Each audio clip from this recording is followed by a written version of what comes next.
In today's video, let's review the gross motor functional classification system, also known as the Gmfcs. Plus, at the end of the video, I'll go ahead and show a visual that I hope will make it easier to recall and memorize the gist of each of these levels. If you find this helpful, please don't forget to drop a like, share this video, and hit that subscribe button.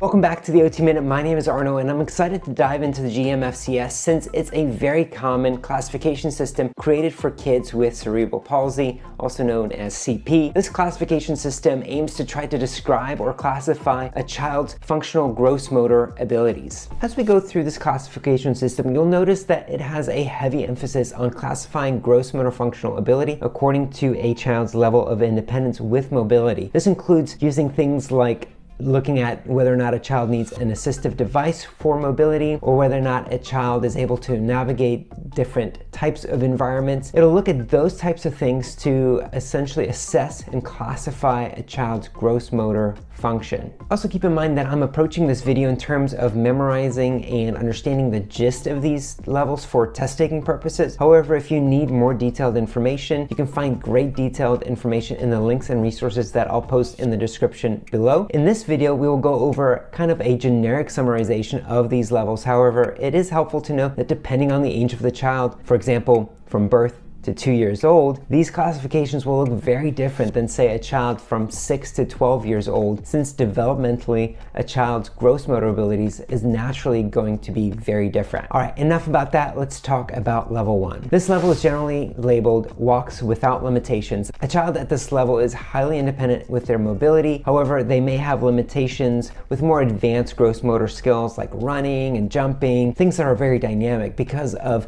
decreased speed, balance, and coordination. This will be a child that you might see running around the playground, climbing on things, playing with their peers, and can do really just about anything their peers do, but maybe with a little less coordination or a little less speed. Level 2 is called the walks with limitations stage. A child at this level is still fairly independent with mobility and walking on flat surfaces. The main limitation for a child at this level is going to be walking outdoors or out and about in the community where conditions for mobility may be a little bit more difficult. For example, they may have difficulty walking on uneven surfaces safely or navigating inclines and declines and going up and down stairs, walking long distances, or walking in crowds or confined spaces where they may get bumped because of decreased balance, coordination, and gross motor skills. Therefore, there are going to be some occasions where they may benefit from stabilization or assistance from a caregiver or from environmental supports such as stair railings or a mobility device such as a cane or a wheeled mobility. However, for the most part, around their home in a controlled environment that has a flat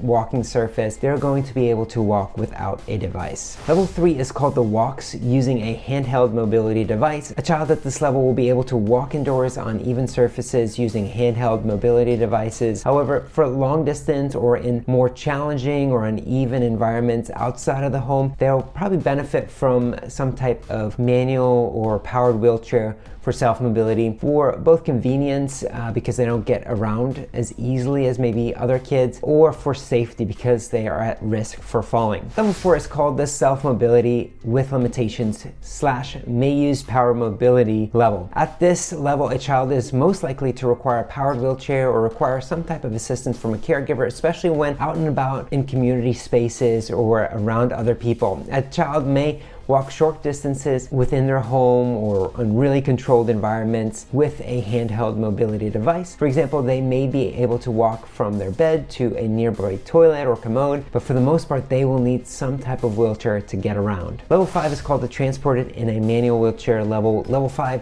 is where a child is severely limited in their ability to complete self-mobility. They will need a caregiver to move them in a manual wheelchair, or they would need significant technological adaptations to their powered wheelchair to promote self-mobility. This would be a child with significant head and neck and trunk weakness, with in general limited volitional movement and gross motor control of their whole body. Now that we've gone through these levels, let's sum this up in a visual that I think can help us memorize this and help us understand this from a visual perspective. Here you've got the gross motor classification system. Again, the name tells us a lot as far as the purpose of this. Again, it's to help classify gross motor function for kids with cerebral palsy. And the way I like to approach the memorization of these levels is, again, to remember there's 5 levels. So it's helpful to know, obviously, what's more independent and what's more dependent. A lower number, so level 1 would be more independent, and then level 5 would be more dependent. Now for level 1, it's going to be a person who's pretty much completely independent, both inside and outdoors. So I've got this little uneven surface here to remind us that this is a person, even though they may have a little decreased balance,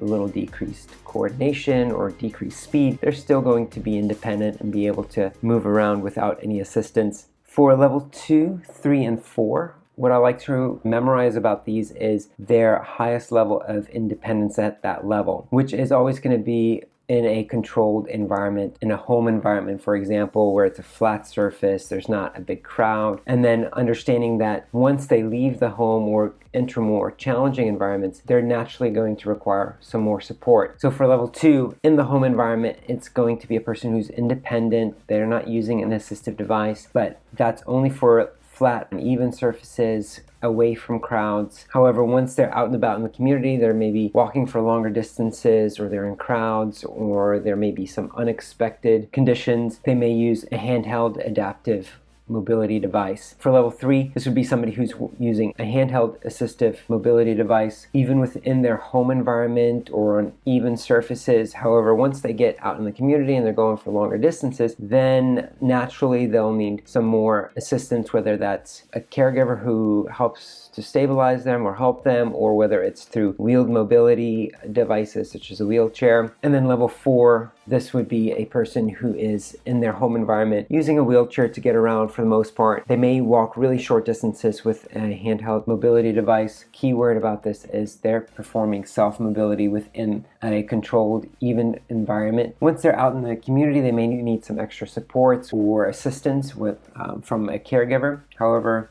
again, they'll be in a powered wheelchair or a manual wheelchair at this point. Level 5 is called the manual wheelchair level. The key here is that their self-mobility is very limited because of decreased gross motor control, and therefore they're going to require caregiver assistance. If they're in a manual wheelchair, they're definitely going to be pushed by a caregiver, or if they're in a powered wheelchair, they're going to require significant adaptations to that powered wheelchair. Thank you so much for watching the OT Minute. Don't forget to subscribe, comment, like, or share this content if you found it to be helpful, and I look forward to seeing you in the next video.